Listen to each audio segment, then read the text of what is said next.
We proceed with question number 17 of very short of lesson number 7. Question 17. Why has it been difficult to study about chemistry of radon? तो radon एक radioactive substance है. कोई भी radioactive substance को हम पढ़ ही नहीं सकते. क्यों? वो अपने में हाफ होता रहता है, डिसजनरेट होता रहता है. इसकी भी हाफ लाइफ है. क्या है इसका आंसर? देखिए, radon is a radioactive element with very small half life period of this much 3.82 days. So it is difficult to study the chemistry of radon. उसको हम पढ़ ही नहीं पाएंगे. Now give the resonating structure of NO2 and N2O5. NO2 का ये रहा, N के साथ एक सिंगल बॉन्ड O, एक डबल बॉन्ड O. रेजोनेंस होने पे ये बॉन्ड डबल बॉन्ड यहाँ आ जाएगा, सिंगल आ जाएगा. आपने पढ़ रखा है लेंथ में. ये रेड कलर का जो डॉट है ये एक ऑड स्ट्रक्चर है. इसकी वजह से NO2 जो डॉट स्ट्रक्चर के साथ है, ऑड एटम के साथ है, हमेशा वो N2O4 के रूप में डाइमर रहेगा. डाइमर का मतलब होता है दो मॉलिक्यूल. मर मीन्स मॉलिक्यूल, डाई मतलब दो. तो डाइमराइज जब हम कहते हैं तो ये NO2 और ये NO2 दोनों मिल जाएंगे तो स्ट्रक्चर बन जाएगा N2O4. तो वो कहलाएगा आपका dimer. This is dimer. Next N2O5 का है. इसके अंदर एक क्वेश्चन और पूछा था कि इसकी कोवैलेंसी क्या है. तो इसकी कोवैलेंसी जो होती है वो रहेगी आपकी 4. क्यों रहेगी? क्योंकि एक नाइट्रोजन 1 2 3 4 से बॉन्डेड है, जबकि है स्ट्रक्चर N2O5. कई बार बच्चे 5 लिख देते हैं, पर ऐसा नहीं है. इसके अंदर भी रेजोनेंस हो रहा है. ये डबल बॉन्ड है, अब ये डबल बॉन्ड हो रहे हैं. ये सिंगल है, ये सिंगल हो रहे हैं. ये चीज़ चेंज होती रहेगी. That is the resonating structure of NO2 and N2O5. इनके साथ दूसरे जो क्वेश्चन जुड़े हुए हैं, एक डाइमर का और एक इसकी वैलेंसी का, वही इसमें बता दिया. कभी कभी पूछ देते हैं. Now question number 19. Why does this R3P means alkyl phosphate with one oxygen double bond and R3N having some difference in their exist. R3PO तो एग्जिस्ट करेगा लेकिन नाइट्रोजन एग्जिस्ट नहीं करेगा. इसका एक बहुत बड़ा कारण है. देखो, नाइट्रोजन अपनी फैमिली में सबसे छोटा है. सबसे छोटे होने की वजह से उसका एक बहुत अच्छी प्रॉपर्टी ये है कि उसके पास d ऑर्बिटल नहीं है. जब d ऑर्बिटल नहीं है तो उसके अंदर कोवैलेंसी क्या रहेगी? एक s ऑर्बिटल की और 3 s का 1 3 p के, तो 4 तक रहेगी. जबकि फॉस्फोरस के अंदर एक d ऑर्बिटल पाया जाता है, भले ही वो वैकेंट हो, लेकिन उसको यूज कर सकता है. उसकी कोवैलेंसी 4 से ज्यादा हो सकती है. वही हमारा आंसर है. R3PO exists as a phosphorus having covalency more than 4 due to presence of vacant d orbital, whereas in case of nitrogen d orbital is absent, so its covalency of nitrogen cannot be more than 4. Even sometime question asks क्या इसमें d pi p pi है? जी नहीं.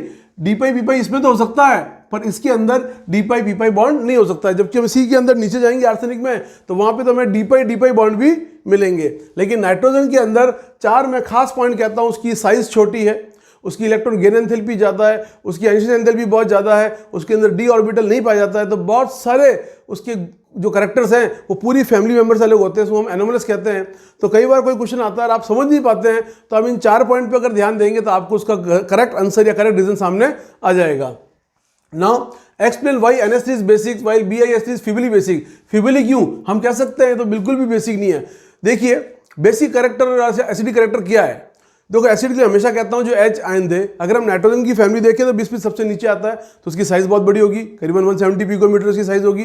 तो उसमें से H को loose करना बहुत ईजी है. तो जो H छोड़ दे बंदा, वो अपने आप क्या हो गया? एसिडिक. लेकिन नाइट्रोजन की साइज बहुत छोटी है, करीबन 69-70 के आसपास, तो उसमें से H छोड़ा नहीं जाएगा. प्लस उसके पास एक लोन पेयर है. लोन पेयर होने से उसकी इलेक्ट्रॉन डेंसिटी बढ़ गई, तो अपनी तरफ इलेक्ट्रॉन का अट्रैक्ट करेगा, ना कि छोड़ेगा. तो वो छोड़ने के उसके अंदर तरीका नहीं होता, उसके अंदर कोई व्यवस्था नहीं है कि अपने में से H आयन को छोड़ दे. उल्टा वो अट्रैक्ट कर रहा है. तो इसकी वजह से उसकी जो नेचर है वो बेसिक हो जाती है. और बिस्मिथ जो एक टिपिकल मेटल जाना जाता है, उसकी जो नेचर है वो एसिडिक हो जाती है, या हम कह सकते हैं very very less basic. Answer देख लेते हैं. BiH3 is a feebly basic because atomic size of bismuth is very large.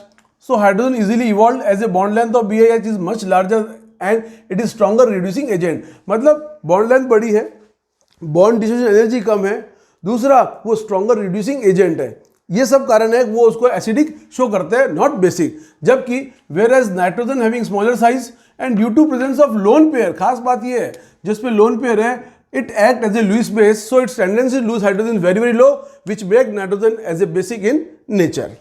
Now last 21 question, give the disproportionate reaction of H3PO3. अब ये जो क्वेश्चन है इसमें ये फॉस्फोरस है, इससे बन रहा है फॉस्फोरिक, साथ में गैस बन रही है फॉस्फाइन. यहाँ पे इसकी जो ऑक्सीजन स्टेट है +3, यहाँ पे +5, यहाँ -3.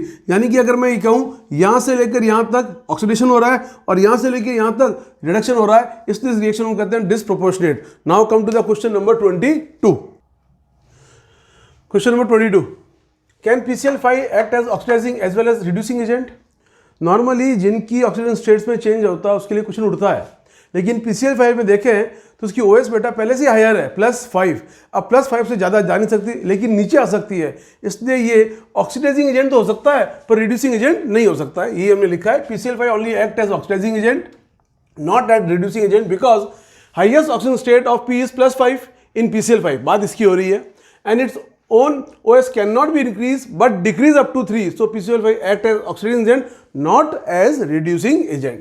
Now next question 23rd, which aerosol deplete the ozone? Normally जो रेफ्रिजरेटर में गैस वैस होती है, फ्यूरॉन्स होते हैं, वो तो होते ही उसके अंदर, लेकिन यहाँ पर एक खास चीज़ है NO नाइट्रिक ऑक्साइड, जो एक एरोसॉल है जो जेट एरोप्लेन से एग्जॉस्ट होता है और वो डिप्लीट करता है ओजोन की अपर लेयर में धीरे धीरे।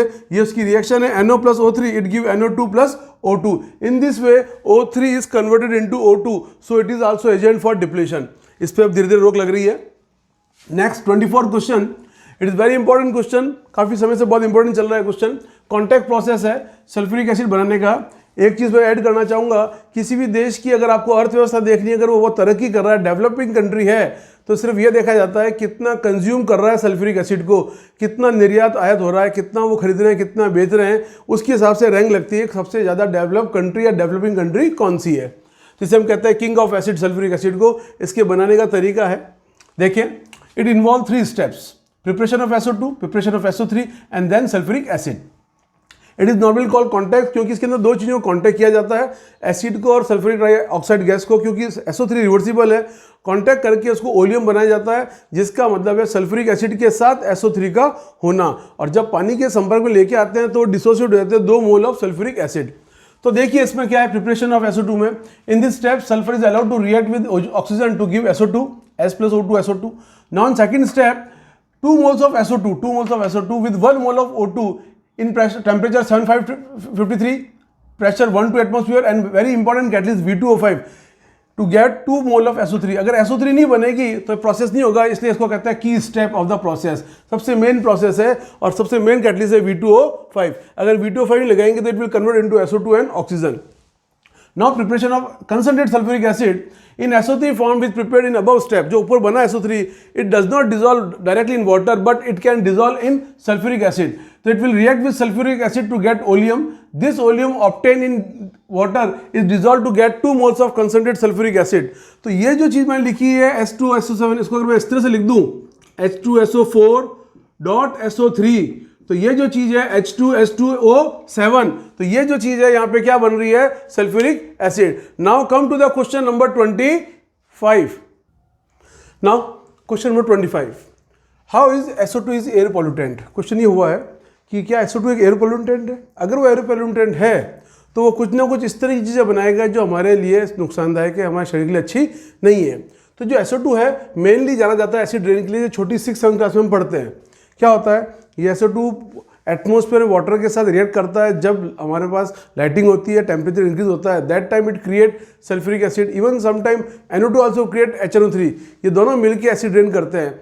NO3 ज़्यादा होता है इसके लिए, लेकिन SO2 भी सेकंड एक एयर पोल्यूटेंट रूप में जाना जाता है। दूसरा, ये कुछ कंपाउंड बनाता है सल्फाइड, सल्फेट, सल्फ्यूरस, जो हमारी मिट्टी को ख़राब करते हैं और हमारे कई तरह की मेटल्स को ये इरोड कर सकते हैं, कोरोड कर सकते हैं। देखिए, sulfur dioxide is an air pollutant because it reacts with other compounds to form harmful compounds like sulfite, sulfate, sulfurous, much more, which are responsible for acid rain. Now question number 26, why halogens act as strong oxidizing agent। भाई strong oxidizing agent है, इसका मतलब खुद का वो क्या कर रहा है, रिडक्शन, खुद का रिडक्शन कर रहे हैं, इसका मतलब वो क्या कर रहे हैं, इलेक्ट्रॉन को गेन कर रहे हैं। जो हेलोजेंस है उनकी एक टेंडेंसी है इलेक्ट्रॉन गेन करने के कारण, उनका जो कॉन्फ़िगरेशन वो क्या है, NS2 एक इलेक्ट्रॉन कम है ऑक्टेट के लिए, तो उनकी हमेशा एबिलिटी रहेगी कि एक इलेक्ट्रॉन को ग्रैस्प करें, गेन करें, इसलिए उनको हम कहते हैं स्ट्रॉन्ग ऑक्सीडाइजिंग एजेंट। देखो, as you all know that halogen और group 17 is at the right side of periodic table, so as we move to right atomic size decreases and electronegative character increases. तो जो electronegative character क्यों increase हो रहा है, क्योंकि इनकी electron लेने की जो क्षमता है वो बढ़ जाती है। So they have high tendency to gain electron, thus act as strong oxidizing agent, जबकि खुद का वो क्या कर रहे हैं, reduction. To uses of Cl2 एक एक्सप्लोजिव की तरह यूज होता है, कई सारी रिएक्शन जहाँ पे इसको एक्सप्लोड कराते हैं नेचर के अंदर। दूसरा, ये बहुत अच्छा ब्लीचिंग एजेंट है, इसमें से ClO2 में से अगर नेशेंट Cl या नेशेंट O, Cl फ्री इलेक्ट्रॉन या O फ्री इलेक्ट्रॉन, अगर नेशेंट फ्री रेडिकल्स निकलते हैं, दोनों के दोनों ब्लीचिंग एजेंट का काम करते हैं, वो वुड पल्प हो, टेक्सटाइल्स हो, पेपर्स हो, कुछ भी। नेक्स्ट सबसे बड़ी चीज़, आजकल वाटर प्लांट के अंदर कई सारे माइक्रोब्स को, कई सारी चीज़ों को मारने के लिए हम यूज़ करते हैं Cl2, क्योंकि वो अपने में से क्लोरीन छोड़ता है और क्लोरीन जो है वो माइक्रो को खत्म करता है। ये वाटर ट्रीटमेंट में यूज़ किया जाता है। नाउ सिंपल क्वेश्चन है, व्हाई हैलोजेंस आर कलर्ड। देखो कोई भी चीज़ अगर हम बात करते हैं केमिस्ट्री में, तो कलर की बहुत पीछे वजह जो है वो फार्माजेंटर है, हम जानते हैं उसे, या एक्साइटेड इलेक्ट्रॉन्स। होता क्या है, जब किसी पर्टिकुलर कंपाउंड के ऊपर लाइट गिरती है तो उसके इलेक्ट्रॉन्स लाइट को एब्जॉर्ब करते हैं, लेकिन तुरंत बाद वापस क्या करते हैं, लाइट को एमिट करते हैं। क्यों? वो अपने ग्राउंड स्टेट से एक्साइटेड स्टेट पे जाते हैं, एक्साइटेड से वापस कहाँ आते हैं, ग्राउंड। हम इसे कहते हैं लौट को बुड्डू घर को आ गए, जहाँ से गए वहीं वापस आ गए। लेकिन जब इलेक्ट्रॉन अपनी जगह पे वापस आते हैं, ऐसे टाइम में दे एमिट सम रेडिएशंस। तो there are some regions, Lyman series, Balmer series हमने पढ़ी 11th के अंदर।